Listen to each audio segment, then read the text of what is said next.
인사하겠습니다. 처음 뵙겠습니다. 아무 문제 없습니다. 당신이 나이며 최고입니다. 교당이 나이며 최고입니다.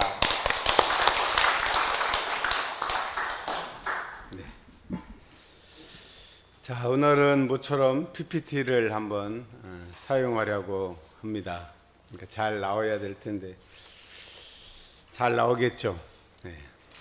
자, 사실은 지난 주에 제가 교육자 훈련 참석하신 분들은 이미 보신 영상인데 한 번 보고 내용을 다 알 수 없으니까 두 번 봐도 공부는 복습한다는 의미로 보면 좋을 것 같아요. 한 번 보고 두 번 보고 자꾸만 봐도 즐거운 내용이 될 것 같습니다. 제가 이거 준비하면서 이건 역대급, 진짜 이건 제가 생각해도 이건 정말 이 큰 방향에서 이 좋은 내가 강의를 준비했다, 그런 스스로 그런 자부를 한 내용이기 때문에 우리가 지금까지 100년 동안을 어떻게 살아왔고 또 현재 우리가 어떤 상황에 있고 또 앞으로 이제 100년을 어떻게 살 것인지, 100년까지 살기는 지금으로서는 힘들 것 같죠.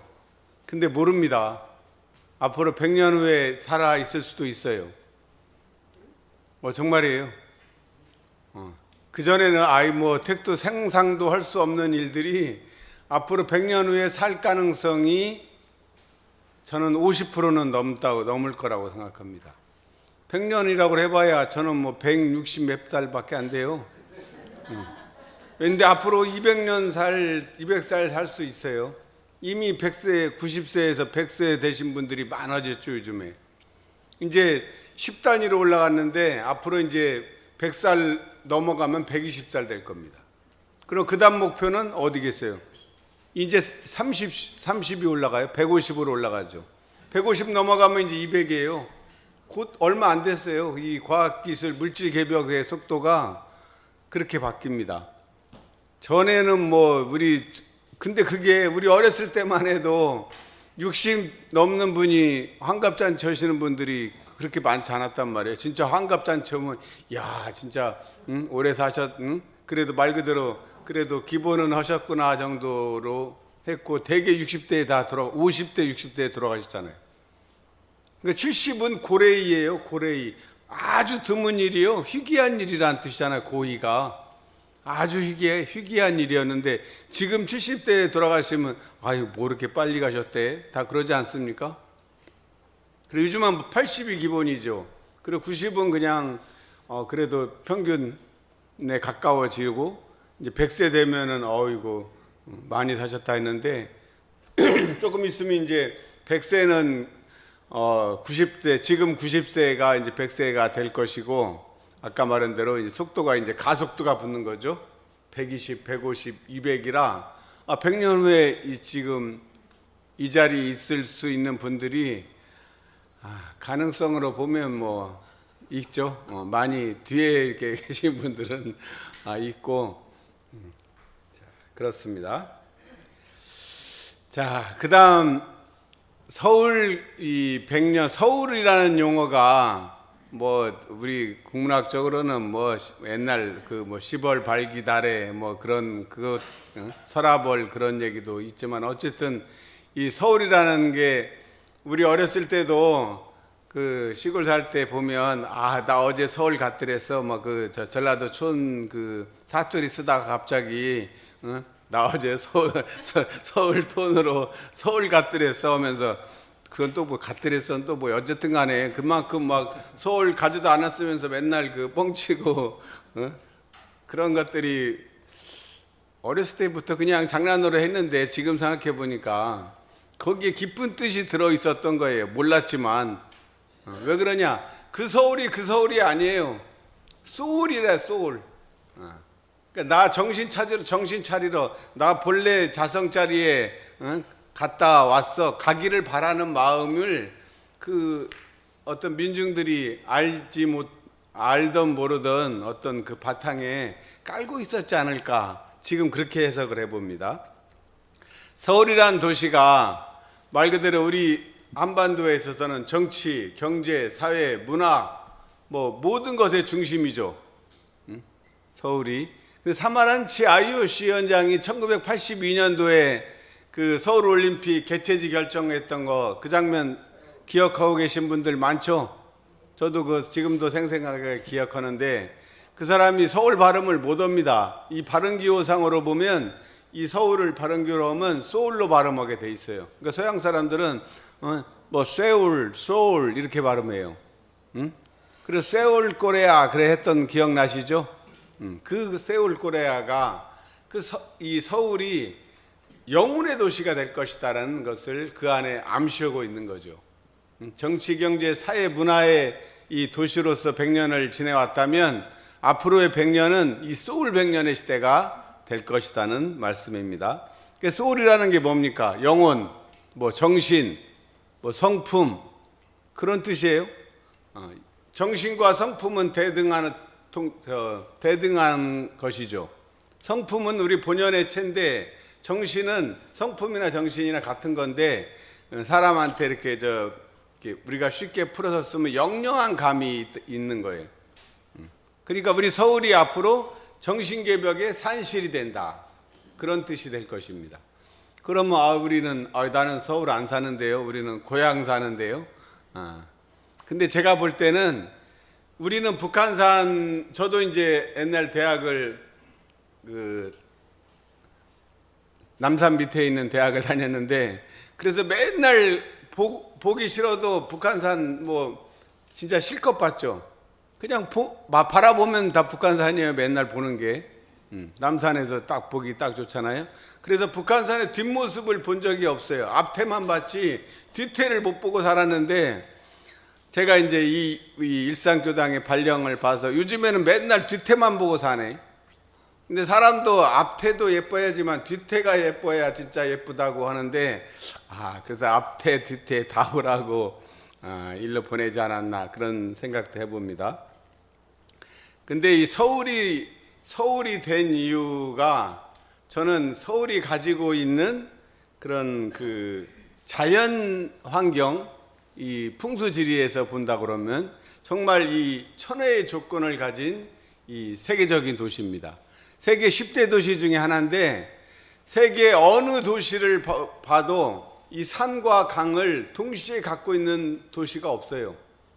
뭐 우리가 알고 있는 뭐 동경이라든가 북경 뭐 이런 데는 그냥 허벌판에 세워진 인공의 도시예요. 정말 황량하죠. 큰 산이 없기 때문에.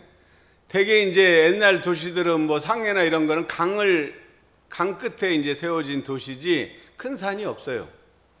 뭐 뉴욕도 마찬가지고 허드슨 강이 하류에 세워졌지 큰 산이 없어요. 근데 서울은 강도 큰 강이 있고, 산도 이 북한산, 이 삼각산이라는 이 산이 정말 이 명산 중에 명산이란 말이에요.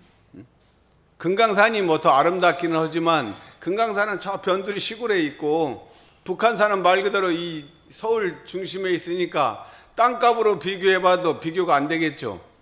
북한산 땅값은 엄청나게 비싼 땅값이고, 뭐 그만큼 이 북한산이 가지고 있는 이 의미가 커요. 여기 지도에서 보면 PPT 보면 멀리 지금 산이 이 여의도 쪽에서 바라본 북한산의 모습입니다. 보면 저기 삼각형 모습이 이렇게 돼 있죠. 그래서 옛날 분들은 북한산이라고 안 하고 삼각산이라고 그랬죠. 삼각산 하면 보통 여기서 보면 백운대, 문수봉, 보현봉 요 세 개를 삼각산이라고 그래요. 그래서 요 삼각산 여기 보이는 넘어갔네. 예. 해서 왼쪽으로 오면은 이제 북악산이 돼서 북악산 밑에 청와대가 옛날 청와대 자리고 경복궁이 자리 잡고 있죠. 그래서 거기서부터 해가지고 보통 사대문 안에 있는 청계천으로 해가지고 이 한강으로 물이 빠지죠. 그래서 이 서울을 지을 때 정도전 옛날 정도전이 그 주도를 했다고 그러는데 그 이름 명칭 이런 것들을 자연환경을 훼손하지 않으면서도 그 유가적인 가치 이 도와 덕을 드러내는 이름을 다 찾아서 이름을 다 붙였어요. 뭐 경복이라는 이름, 뭐 창덕 다 덕을 드러내고 복을 경복, 경치 경자의 복복자 뭐 이런 식으로 해서 이름을 다 거기에 걸맞게 다 이름을 지었던 것이죠. 그래서 여기에 그 궁궐도 이 자연환경 산과 이 지형에 맞게 크지 않게 거기에 맞게 지은 것이 우리나라 건축의 특징이에요. 이 중국의 그 건축물들은 평야 지역에 건축을 하니까 그냥 그거 상관없이 그냥 무조건 엄청나게 크게 짓죠. 우리보다 한 10배 막 정도 크게 짓는데 우리나라는 그렇지 않습니다. 이 절도 그 지형 지물에 따라서 꼬부라지면 그 꼬부라진 대로 그 크기에 맞춰서 짓지 다 허물어 가지고 평평하게 해서 크게 짓지 않았다는 거죠. 그게 우리나라 건축의 특징이에요. 그 서울이란 도시가 바로 그런 그 건축 철학을 바탕으로 진 무의자연 꾸미지 않고 그 자연과 하나 되는 그런 도시였다는 말씀을 드립니다. 지금은 뭐 그거 상관없이 그냥 하도 개발이 많이 되어서 난개발이 됐지만 원래 한강이 가지고 서울이 가지는 지리적인 요건은 그렇습니다. 근데 더군다나 그 앞에 이 한강이라는 정말 이 강이 우리나라에서는 제일 길이는 아니지만 규모상으로 가장 크고 넓은 강입니다. 그래서 이 한강이 보면 남한강과 북한강이 서로 만나요. 어디서 만납니까? 그래 양수리예요. 그래서 이름이 원래 우리말로 하면 두 물이 하나로 만나는 두물머리예요. 그러니까 그걸 한자로 쓰니까 두 양자 물수자 써서 양수리란 말이에요. 그리고 남한강이 저 춘천 이쪽으로 해서 북한강하고 밑에 남쪽에서 태백 그쪽에서 발안하는 강들이 남한강이 둘이 만나요. 그래서 거기서는 그냥 만나기만 하나 봐요. 그래서 그냥 양수리인데 그것이 이제 이렇게 흘러가지고 뭐 잠실로 해가지고 노량진, 여의도 해서 쭉 내려와갖고 이제 우리 이 앞으로 해가지고 서해 바다로 가면 그 북쪽 파주 쪽에는 임진강이 있죠. 그 임진강하고 한강하고 둘이 만나. 그래서 둘이 만나면 이놈들은 만나기만 한 게 아니라 이제 서로 사귀자고 아마 그렇게 돼서 그 이름을 거기가 뭔지 아세요? 교화예요, 교화. 그게 사귈 교자 물하자예요. 물이 이제 서로 사귄단 말이에요. 그리고 그 교화가 괜찮은 도시란 말이에요. 원래 그 물이라는 게 이 돈을 뜻해요. 물이 있는 곳에 사람이 모이고 사람이 모이면 당연히 돈이 생기잖아요. 그래서 양자강이 굉장히 큰 강이잖아요. 그래서 상해가 그 양자강 하류잖아요. 그래서 상해가 중국에서는 북경보다 훨씬 더 큰 도시, 옛날부터 그 물기운을 다 가지고 있는다고 그래서 상해가 그런 뜻이 있고, 우리 서울은 이제 이 한강이 있기 때문에 서울이 어떤 경제적인 그런 중심이 되지 않았나 그렇게 생각합니다. 그래서 교화라는 도시를 옛날 1990년대에 이미 그 최창조라는 그 서울대 교수, 지리학과 교수였는데 풍수지리 공부하면서 앞으로 교화가 굉장히 발전될 것이다. 그 책을 제가 읽고 그럼 교화에다가 그러니까 미리 지금 투자하면 앞으로 큰 돈 번다고 그 사람이 실제로 그렇게 알려줬어요. 근데 뭐 90년대 제가 학교 다닐 때인데 무슨 돈이 있겠습니까? 투자할 돈이 있어야 투자를 했을 때 그때 돈만 있었으면 한번 왔을 텐데 뭐 돈이 없으니까 그럴 생각을 못했던 것 같아요. 못한 게 아니라 실행을 못했죠. 그리고 지금 우리 그 교화에 살고 있는 분들은 그거 모르더라도 그냥 거기 살고 있는 것만으로도 혜택이 이제 돌아가는 것이요. 다 제가 지은 대로 받는 이치가 거기 다 들어 있습니다. 그래서 우리는 이제 북한산을 지금 앞에서 보는 게 아니라 뒤쪽에서 이제 이렇게 보고 있어서 우리가 하루에 한 번 정도는 하늘을 한번 꼭 쳐다보십시오. 하늘을 한번 쳐다보고 그 다음에 멀리 이 산, 그 다음에 이 산이 하늘과 땅을 연결해 주는 그런 의미가 들어있거든요. 그래서 산에 가서 기도하죠. 그러니까 저는 제주도 살 때는 늘 한라산을 늘 쳐다보고, 제주도는 한라산 쳐다보는 게 정말 어디서든지 안 쳐다볼 수가 없어요. 또 중앙에 딱 자리 잡고 있으니까. 그래서 공항에 내리면 먼저 한라산을 쳐다보고 저 왔다고 이렇게 인사하고, 갈 때도 저 갑니다 하고 한라산 보고 그 설문대 할망한테 인사하고 옵니다. 그 마찬가지예요. 어디 도시든 가든 크고 작은 자연의 그 지역에 대표하는 산이 있기 때문에 그 산하고 교감을 하면 산의 정기를 다 받을 수 있죠. 그러니까 지난번 강의에 없던 것도 있으니까 두 번 듣는다고 똑같은 말 반복하지 않으니까 지루해하지 않으면 좋을 것 같습니다. 자, 그러면 이제 두 번째, 지난 그 100년을 한번 돌아보려고 합니다. 지난 100년이 1923년, 100년 전이 1923년이죠. 그리고 대종사님께서 불법연구회를 창립한 해가 몇 년입니까? 서기로 1925년? 5년? 아니요, 그래야지. 5년? 24년이죠. 원기 9년입니다. 원기 9년. 근데 이제 내년이 그러니까 100주년이 되는 거고, 올해가 이제 100년이 되는 거죠.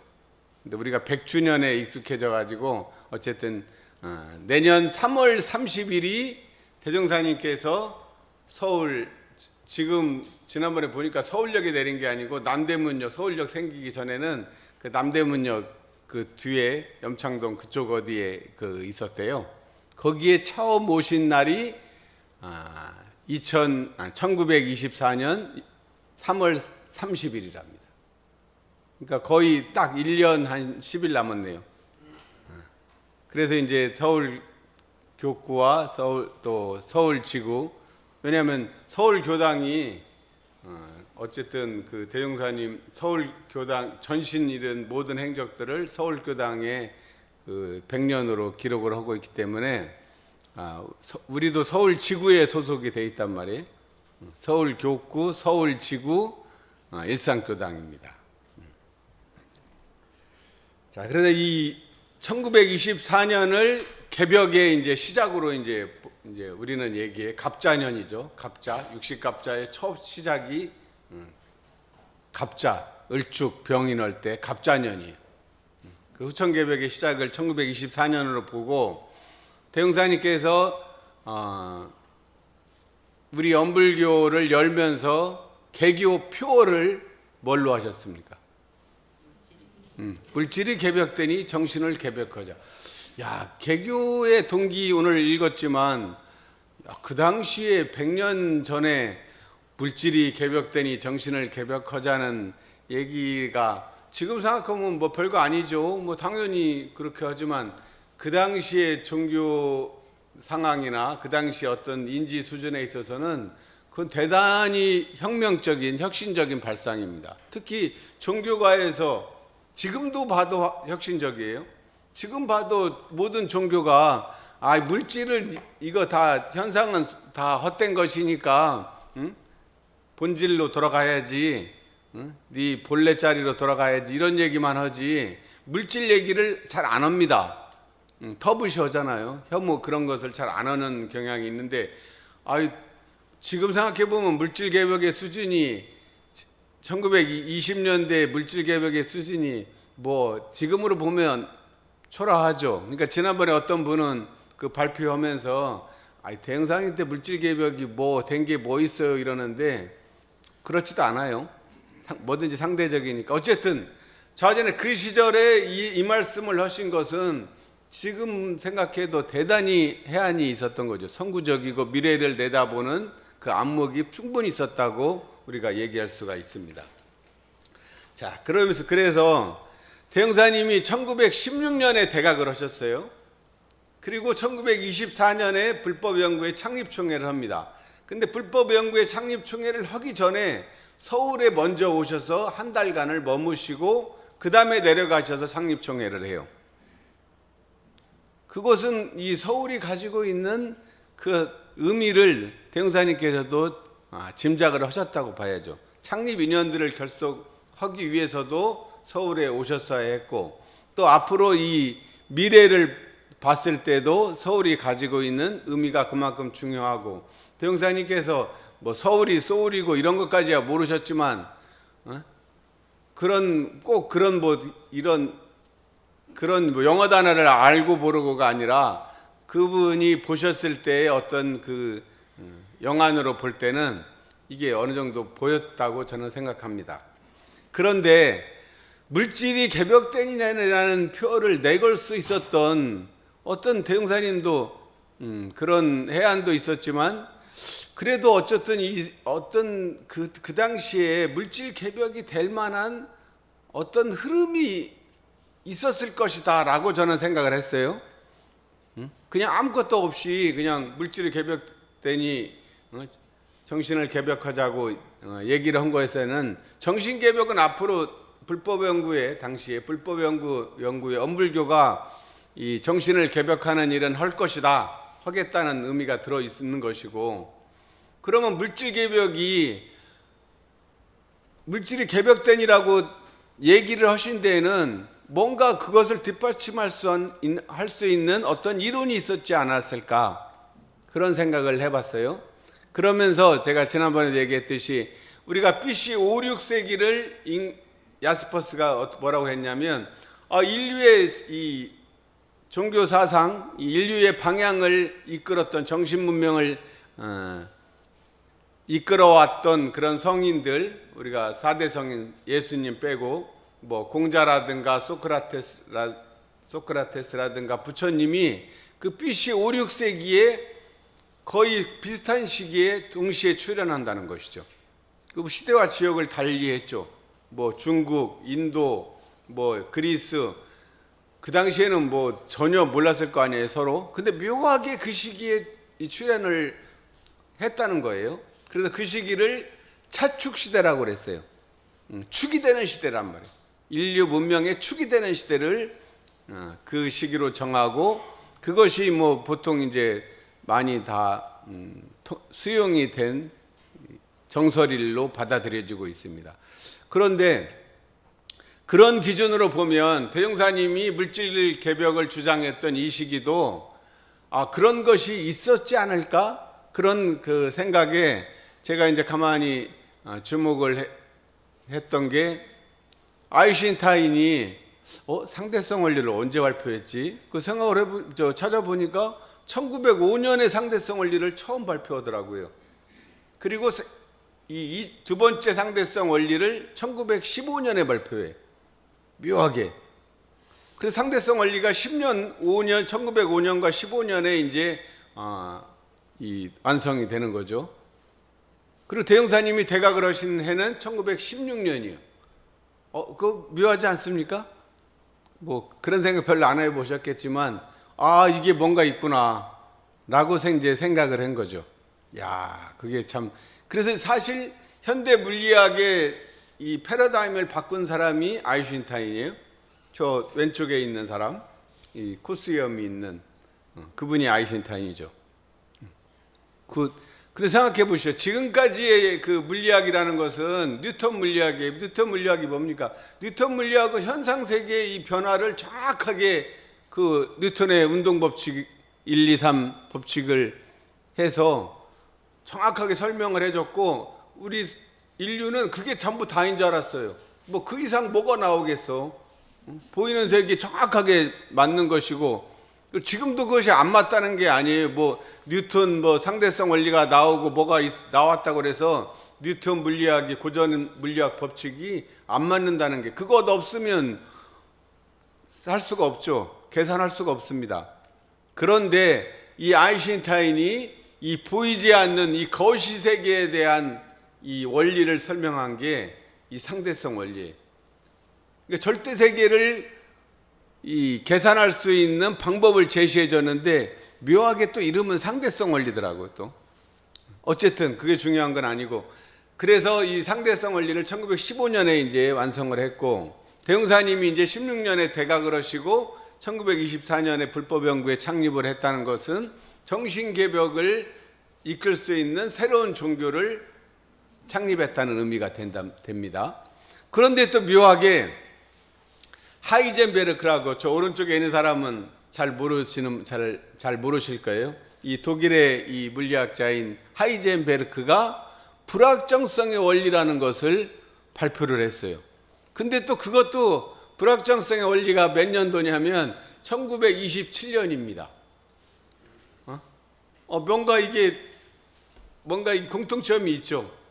그래서 현대 물리학이 보통 이 상대성 원리와 이 불확정성의 원리 두 축을 바탕으로 현대 물리학의 새로운 이 이론이 정립이 되고, 그 이후의 연구는 이것을 증명하고 그런 쪽으로 지금 가고 있어요. 이 두 이론을 현재 뛰어넘지를 못해요. 그런데 어쨌든 이것이 돼가지고 예를 들어 불확정성 원리의 바탕에서 앞으로 컴퓨터는 양자 컴퓨터라는 게 이제 생깁니다. 지금 우리 했던 이 컴퓨터보다 양자 컴퓨터는 뭐 속도가 1000배 빠르대나 뭐 그래요. 그러니까 뭐 상상할 수 없을 정도로 이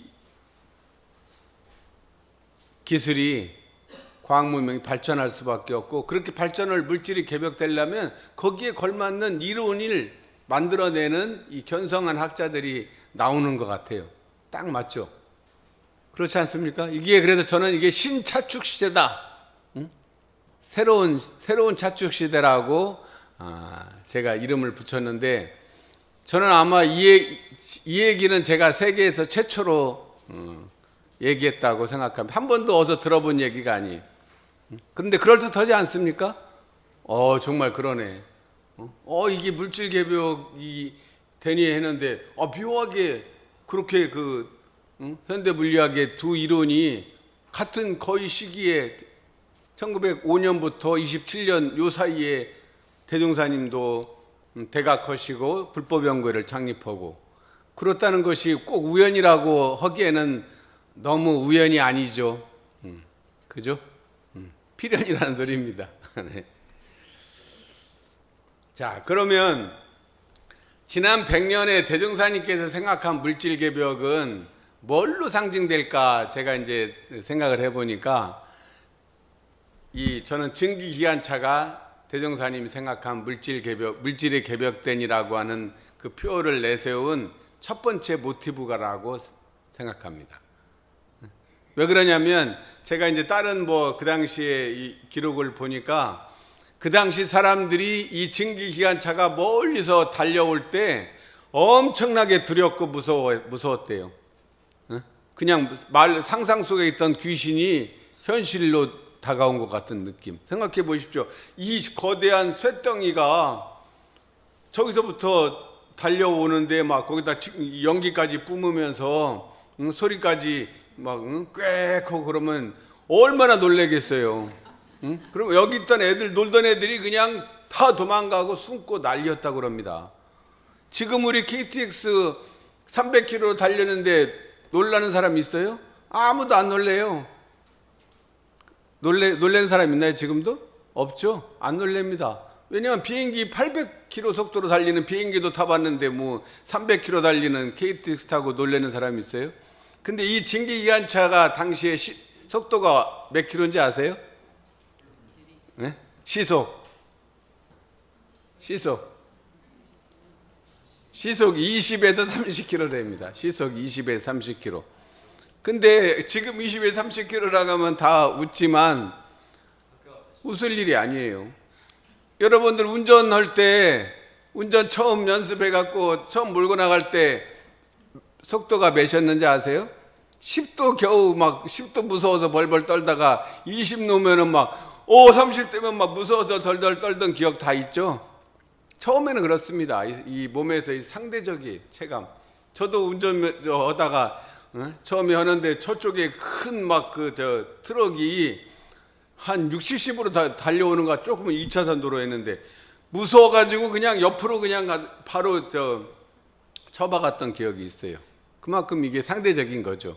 그러니까 그 당시에 이 증기기관차가 20, 30km 달려왔던 그게 지금으로 따지면 2000km로 달려온 것만큼 무서웠을 거예요. 처음 듣도 보도 못한 것이 쇳덩이가 어떻게 움직입니까? 그러지 않나요? 느껴지시죠? 그러니까 대웅사님께서 이걸 보셨어요. 왜 보셨냐면 이 호남선의 이 증기기관차가 개통된 게 1914년이에요. 그러니까 대웅사님도 이 기차를 뭐 타셨는지 안 타셨는지는 모르지만 시간상으로는 충분히 탈 수 있었을 거라고 봅니다. 뭐 언제 탔느냐는 중요하지 않지만 어쨌든 탔을 거라고 보고 그것이 이제 모티브가 된 거지. 야, 이게 이 물질이 우리로서는 상상도 못할 일들이 벌써 이렇게 현실화되고 있다는 것을 보았다는 겁니다. 자, 그 다음에 이제 우리 사회가 그렇게 당시에는 산업화, 서구는 산업화가 됐고 우리는 이제 농경시대였잖아요. 그러니까 농경시대 플러스 이제 산업화, 우리나라는 산업화라고 할 수도 없는 시절이지만 어쨌든 그러다가 1960년대 말 70년대에 우리나라의 산업화 시대가 막 본격화되죠. 그래서 산업화 시대는 뭡니까? 특징이 굴뚝, 우리 보면 큰 중우장대하다 그러죠. 큰 건물에 굴뚝에서 연기가 솟아나는 게 그게 산업화의 특징이에요. 산업화를 상징하는 것은 그거죠. 그러다가 바로 이제 80년대 넘어 들어가니까 이제 정보화 시대가 시작됩니다. 엘빈 토플러가 제3의 물결 그 얘기 하면서 그 말 끝나기가 무섭게 진짜 이 정보화 시대가 열어지는데 제가 1983년에 이 컴퓨터, 이건 큰 컴퓨터인데 우리 동기네 집에 자기 군대 있을 때 갔더니 조그만 개인 컴퓨터를 보여주는 거예요. 그러면서 그때 그 컴퓨터는 이 초록색으로 보였죠. 기억나시죠? 그래 그때 이제 좀 한다는 사람이 아니라 도스 배웠죠. 어려워요. 막 엄청 이진법을 해가지고 도스를 포트란 무슨 언어를 배웠는데 왜 배웠냐면 이놈은 아직 멍청해가지고 화면을 바뀌려면 그 얘한테 맞는 언어를 계속 우리가 그 도스 언어를 쳐줘야지 넘어가요. 화면이 그러면 안 바뀌어요. 그러니까 아주 지금 생각해 보면 멍청한 놈이지. 응? 그때는 멍청하고 똑똑한지도 모르었지만 지금 생각해 보면 정말 멍청한 놈이에요. 근데 지금은 어때요? 지금 스마트폰 화면 바뀌려고 그러면 어떻게 하면 돼요? 손가락만 터치하면 바뀌잖아요. 그걸 얘는 못 해가지고 우리가 원어를 이렇게 써줬다더니 그걸 도스 포트란이면 포트란 이걸 써줘야지 넘어갔다니까요. 그러니까 얼마나 답답하냐면 지금 생각하면 답답하지만 그때는 뭐든지 다 신기하고 그런 때였죠. 근데 그때 그걸 처음 봤는데 걔가 계산기 이걸로 계산하는 거 계산기 보여주고 그러는데 와, 엄청 신기하더라고 그때는. 근데 그게 엄청 비쌌어요.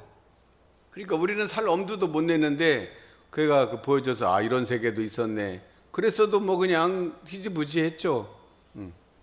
그러다가 1995년에 제가 원불교 신문사라에 이제 발령나서 왔는데 제가 제주 사무장 할 때는 다 손으로 다 그려가지고 겨우 가서 복사집에 가서 복사해가 와가지고 이렇게 회의하던 시절이었는데 갑자기 이제 개인용 컴퓨터를 한 대씩 다 주더라고요.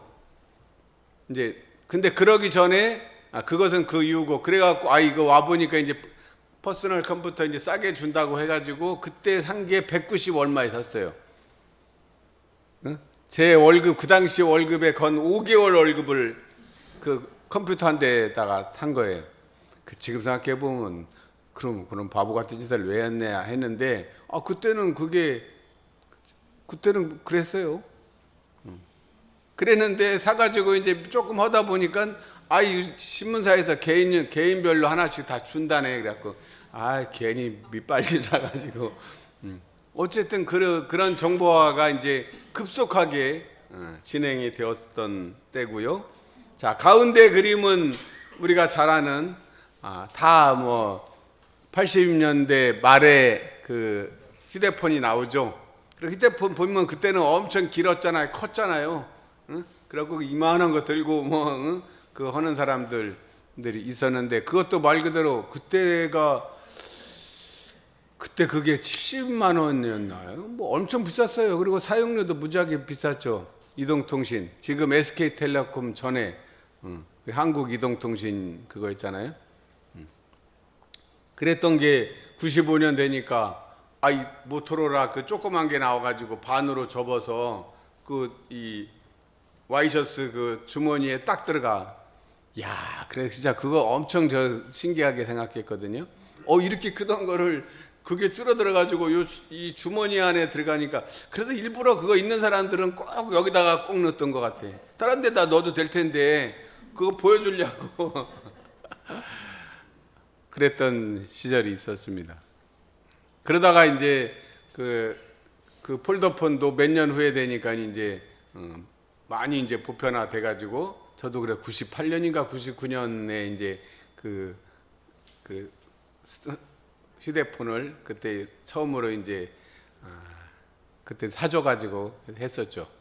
그때는 이제 다 이렇게 접히는 게, 그래고 그때는 뭐 접히는 게 있지 해가지고 뭐 이렇게 오히려 큰 것을 조그맣게 줄이는 게 좋은 거였는데, 그 다음에는 갑자기 이제 그 접히는 게에서 점점 커져. 휴대폰이 커지더니 드디어 뭐가 나옵니까? 스마트폰이 나와요. 스마트하다는 게 뭐예요? 우리가 이 사람 스마트해. 그러면 말 똑똑하다는 소리예요. 똑똑한 이제 폰이에요. 옛날에는 옛날 휴대폰은 말 그대로 그냥 무선이라는 이런 의미가 강하고 그냥 전화를 주고받았다면, 이제 이 스마트폰은 그런 기능은 그냥 당연한 것이고, 이 스마트폰이 다른 것들 뭐 그걸로 인터넷도 하고 정보 저장도 하고 전화기도 계산기도 다 들어있고, 거기에 뭐 노트 메모장도 되고 모든 것을 다 처리할 수 있는 똑똑한 놈이라는 뜻이에요, 스마트폰. 그래서 이제 드디어 스마트폰이 나오면서 물질이 개벽되면서 이제 세상도 스마트하지 않으면 살 수 없는 세상으로 바뀐 거죠. 폰만 그런 게 아니라 모든 것이 스마트해져야 됩니다. 성경의 학생복지 스마트가 그거 나오기 전에 스마트 얘기를 했는데 꽤 성견지명이 있는 이름이었어요. 그러고 보면. 그러니까 지금은 스마트한 사람이 돼야 돼요. 무슨 분야든지 스마트하지 않으면 이제 살아남지 어려운 세상이 된 것 같습니다. 자, 그러다가 이제 이 애플의 스마트폰이 스티븐 잡스가 아까 말한 이 접속하고 넘기는 것을 손가락 하나면 될 수 있게 만든 게, 현재 이 기술 발달 과정 중에서는 저는 혁신이라고 생각합니다. 정말 혁신 중에 혁신이요. 지금은 뭐 당연한 거죠. 손가락만 누르면 당연히 변화되지만, 그것이 그 기술 개발되기 전에 나온 얘기가 앞으로 이제 손가락 터치로 해서 바뀌는 시대가 된다는 얘기를 나왔을 때 그 정보를 주면서, 그러지만 이게 기술적으로 굉장히 어려운 기술이라 그렇게 전제 조건이 많았어요. 근데 그것을 그냥 잡스가 한 번에 그냥 해결해 버리면서 이제 스마트한 세상으로 스마트폰의 시대가 열리게 됐고, 2010년대 넘어가면서는 이제 AI라는 게 생깁니다. 인텔리전스, 인공지능. 이게 AI를 우리말로 풀면 인공지능인데, 요즘에는 이제 아예 우리말로 풀지도 않는 것 같아요. 그냥 원어 그대로 쓰는 게 대세입니다. 그냥 그렇게 해야 돼. AI 그러면 사람의 지능을 대신하는 인공지능이 개발이 되니까, 처음에는 더 멍청했는데 지금은 사람이 이 인공지능을 따라갈 수가 없어요. 그 상징적인 사건이 그 알파고 바둑 했던 알파고하고 유창혁 아니야 이세돌하고 2014년인가요? 16년인가 그때 게임을 했는데 4대1로 이세돌이 졌어요. 근데 한 판을 이겼는데 한 판도 말 그대로 그 당시 알파고수는 가르쳐준 대로 하는데 걔가 아직 이 AI 용량이 작아가지고 계산된 거 외에 수를 두면 말 그대로 당황해가지고 한 판을 이겼어요. 근데 그 이후에 나온 알파고 이후에 나온 기술은 새로운 자기들끼리 이제 게임을 하겠죠. 알파고 이후에 나온 알파고 2하고 게임을 붙이면 100대 0으로 알파고가 진대요. 그러니까 그런 단점을 다 보완을 다 해버려요.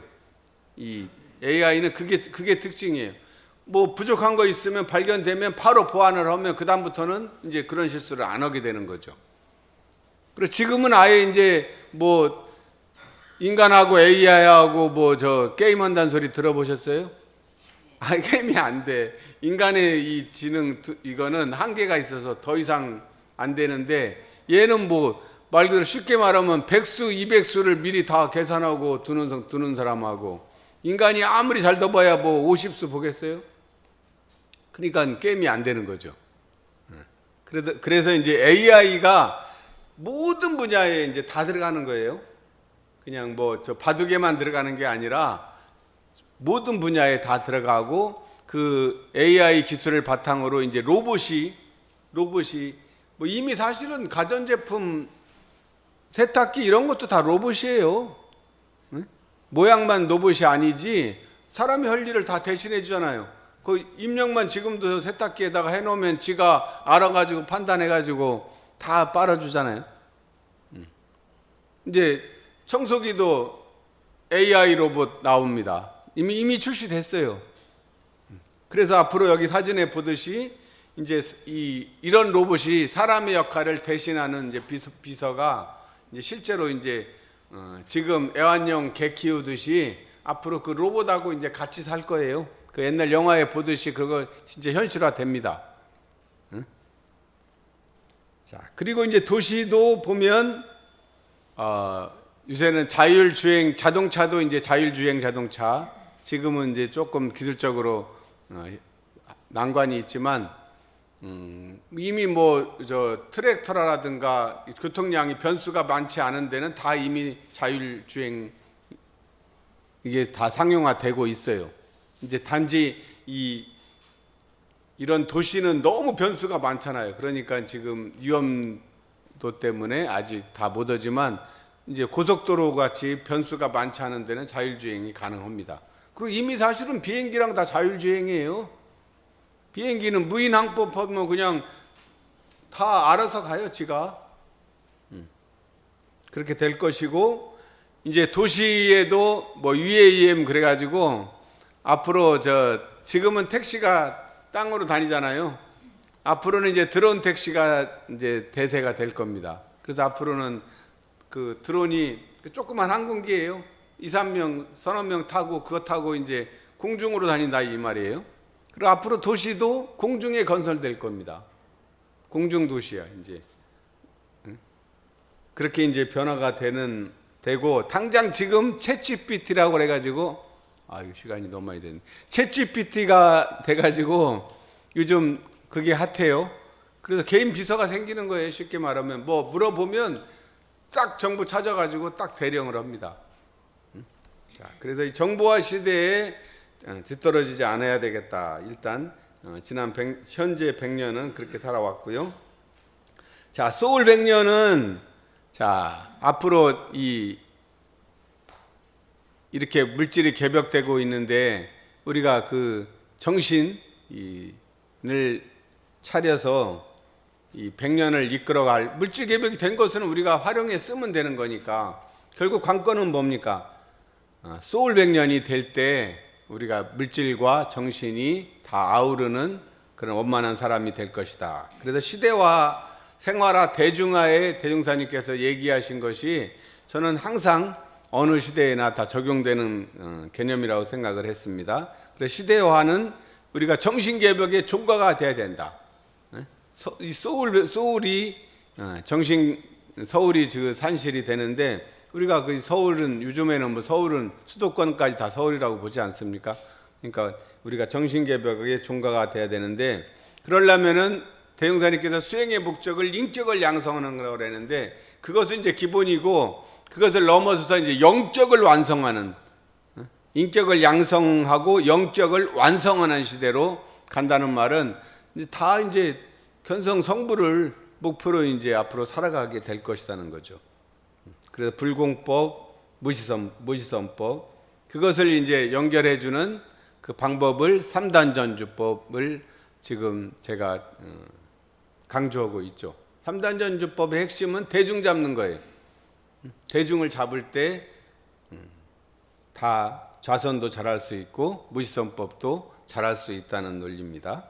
자, 생활하는 정보화 시대에 뒤떨어지면 안 돼. 그러니까 우리 적어도 다른 사람들은 몰라도 우리 교도님들은 자연의 새로운 이 시대의 변화를 앞서가지는 못해도 적어도 뒤떨어지지는 않아야 된다는 거죠. 스마트폰도 그냥 사놓고 자기가 스마트폰인데 스마트하게 써야 스마트폰이지, 스마트폰인데 전화 주고받는 데만 쓰면 스마트하지 않습니다. 그건 안 스마트한 거예요. 예. 자, 그래서 우리 교법이 창의력의 근원이 돼. 앞으로는 이제 챗GPT가 나오고 이 로봇이 나오면 얘한테 명령을 잘하는 사람이 똑똑한 사람이, 챗GPT를 잘 사용하려면 질문을 잘해야 돼요. 그러니까 우리 교법대로 공부를 하면 그것을 잘할 수 있는 사람이 될 수 있고 잘 해야 되겠죠.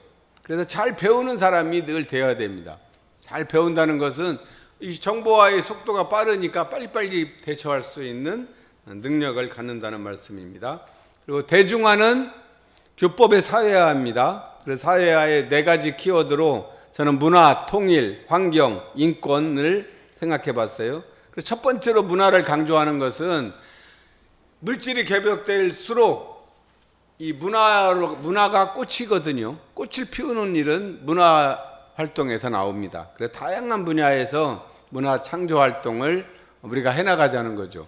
그리고 아무리 뭐 물질이 개벽될수록 감성이 개발돼야, 감성 개발은 중단전이라고 그랬어요. 중단전이 열릴 때 결국 이 행복한 거거든요. 아무리 물질이 많아도 자기 가슴이 막혀 있으면 행복하지 않아요. 가슴이 열렸다는 건 뭡니까? 서로 이 사람과 사람의 관계 속에서 걸림이 없다는, 막힘이 없다는 소리죠. 자기 문제를 해결한 사람, 이게 중단전이 개발된 사람입니다. 그래서 문화 활동은 자기의 중단전을 여는 방법이기 때문에 문화를 강조했고요. 통일은 세계 유일의 그 분단 국가가 우리나라예요. 근데 여기에는 이데올로기가 들어있어요. 그래서 이 남북한이 통일되었다는 것은 정치 사상적인 통합이기 때문에 통일의 과제는 우리 민족의 시대 과제죠. 시대 과제에 소홀하지 않는 우리 원불교가 되어야겠다는 뜻이고요. 환경 천지 보훈행위이기 때문에 당연히 해야 될 일이고, 그 다음에 그럴수록 물질이 개벽될수록 인권이 소외될 가능성이 많아집니다. 어느 시대든지 항상. 그래서 인권은 우리 사유 실천에 하고 연결이 되기 때문에 인권 문제에도 이제 적극 나서야 되겠죠. 그래서 정리하면 가장 내가 먼저 이 소울, 정신을 차려서 영성을 회복하는 일이 제일 근본이고, 그것에 끝나지 않고 이 교법의 사회화를 위해서 문화, 통일, 환경, 인권 문제에도 관심을 갖는 그런 우리 깨어있는 또 열려있는 그런 우리 교도님들 되시기를 축원드리겠습니다. 감사합니다.